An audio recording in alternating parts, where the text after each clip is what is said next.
Voilà Nicolas, je t'explique en résumé très rapide comment j'ai fait pour en arriver là, pour me retrouver en fait dans une salle pour développer en fait tout le mouvement. En fait, il s'est trouvé que lorsque j'ai gagné le championnat du monde de match play senior en 2014, en droitier, et d'abord j'ai terminé troisième au championnat du monde aux États-Unis en 2012, j'avais trouvé qu'en fait mon swing n'était pas cohérent parce que j'étais en compensation. Et non seulement ça, j'étais en compensation, mais étant un pur gaucher de jouer de la droite sur la gauche, ça me causait en fait des contraintes.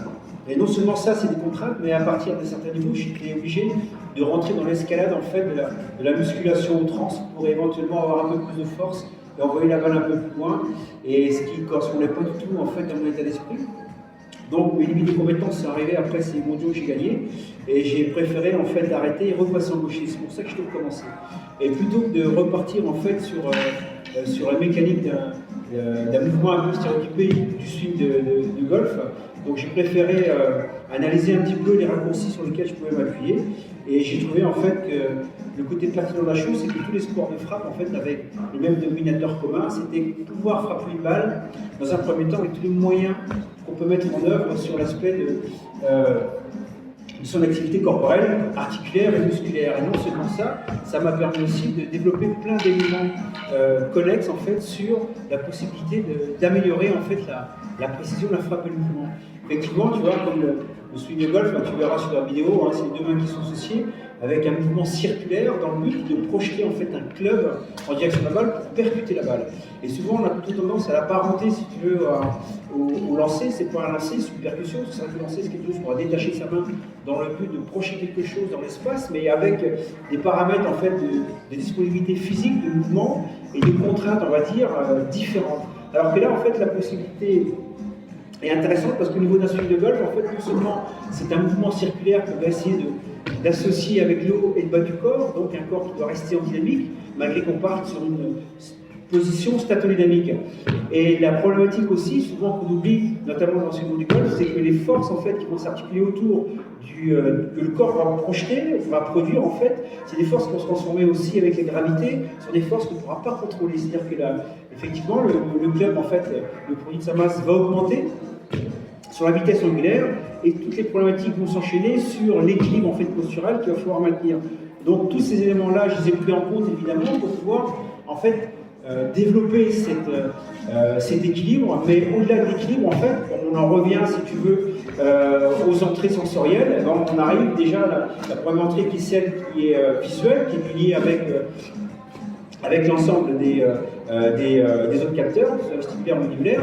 Et à partir de là, en fait, dans ces synthèses-là, je me dis, bah, tiens, ça peut être intéressant de pouvoir prendre des raccourcis, des passerelles pour me permettre d'arriver un peu à mes fins pour revenir en gaucher. En fait, ça m'a pris 2 années. J'ai rattrapé en fait une partie de l'élite européenne, je me suis requalifié au championnat du monde et j'avais terminé en 2018, en fait, 2017-2018, dans les 3 premiers en qualification en finale aux États-Unis. Bon, championnat du monde, j'ai pu le voler évidemment parce que je n'étais pas encore suffisamment véloce et je n'avais pas tous les éléments en main. Et c'est à partir de là que j'avais envie en fait de favoriser en fait ces expérimentations-là, en vue en fait de les valider et en vue derrière de pouvoir en fait les mettre en place dans des objectifs qui peuvent être liés à l'entraînement ou des suggestions de mouvement. Donc voilà pourquoi j'en suis arrivé là. Et donc, ce qui est intéressant dans la frappe de balle, c'est que j'ai développé mon côté droit, ce qui me paraissait plus important parce que je suis un peu gaucher. Et quand on est gaucher, en fait, on joue en fait de la gauche en fait vers la droite. Et ce qui est intéressant, à partir du moment où les deux mains sont associées, donc le cerveau est obligé de fonctionner de manière assez particulière en gérant les deux. Donc souvent, on va jouer souvent avec un côté plus fort que l'autre et on va essayer de l'équilibrer. Et c'est la raison pour laquelle je me suis dit, bah tiens, ça va être intéressant de pouvoir travailler son côté avec lequel on est le moins sujet à utiliser. On peut l'utiliser pour des raisons de blessure ou autre chose comme ça, mais pour des raisons, à dire, de mouvement et d'anticipation, on l'utilise quasiment très très peu. Et c'est un peu la problématique des joueurs de golf qui sont sur un mono-mouvement et ils ont un côté un peu plus fort que l'autre et ça crée en fait des problèmes au niveau de l'équilibre, au niveau de contraintes musculaires, articulaires et parfois au niveau de la précision. Et c'est pour ça qu'en fait ce travail-là est intéressant et j'ai pu le mener depuis 6 ans. Et apparemment, je commence à rentrer maintenant dans des validations qui vont être un peu plus pertinentes en fait sur l'ensemble du jeu de golf.